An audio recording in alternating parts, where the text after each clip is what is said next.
Bonjour Nicolas, bonjour à toutes et à tous. Et si nous réfléchissions aujourd'hui sur la symbolique du loulav, de ces 4 espèces, avec les invités de la Souka. Alors ça c'est connu.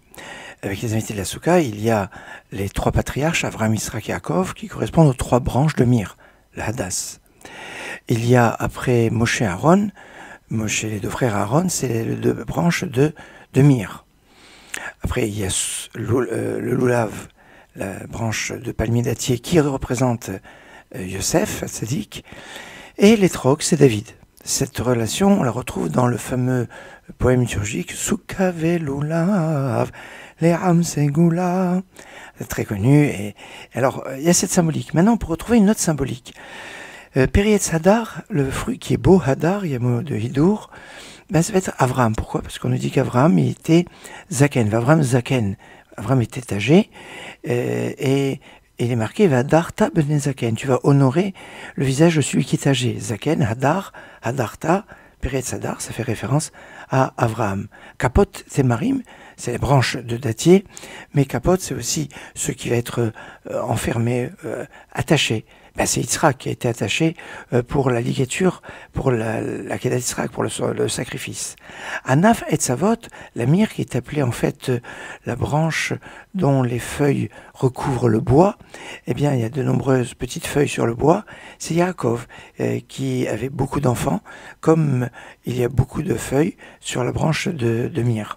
Enfin, Arvé Nachal, la branche de saule, eh bien c'est ce qui est le plus fragile, c'est ce qui sèche le plus vite, c'est ce qui se fane le plus vite, c'est Yosef.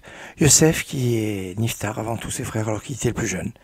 Alors c'est une lecture, maintenant on peut encore trouver encore une autre lecture. Perietz Hadar, le beau fruit, Hadar, ben on revient au matriarche cette fois-ci. C'est Sarah. Sarah, Avram et Sarah Zekenim, on dit que Avram et Sarah étaient âgés, et on a déjà expliqué le lien entre âgé, Zaken, et le Hadar. Vehadarta ben Zaken, tu honoreras celui qui est ton aîné, celui qui est âgé. Donc Perietz Hadar, de ce Hidour, c'est Sarah qui était âgée. Kapot Temarim, alors là c'est la branche de palmier qui est à la fois de la nourriture mais qui a aussi des pics, alors du positif et du négatif, c'est Rivka qui a eu Yaakov et Esav, elle a eu un fruit, et puis elle a eu les pics en Esav. Anaf et Savot, la feuille de myrrhe qui est riche en feuilles, eh bien c'est Léa. Léa qui a eu de nombreux enfants, puisque c'est elle qui a eu le plus d'enfants de toutes les matriarches. Enfin, Arvé Nachal, la feuille de saule qui se fane le plus vite, c'est Rachel, qui est Niftera, la plus jeune, avant tout le monde.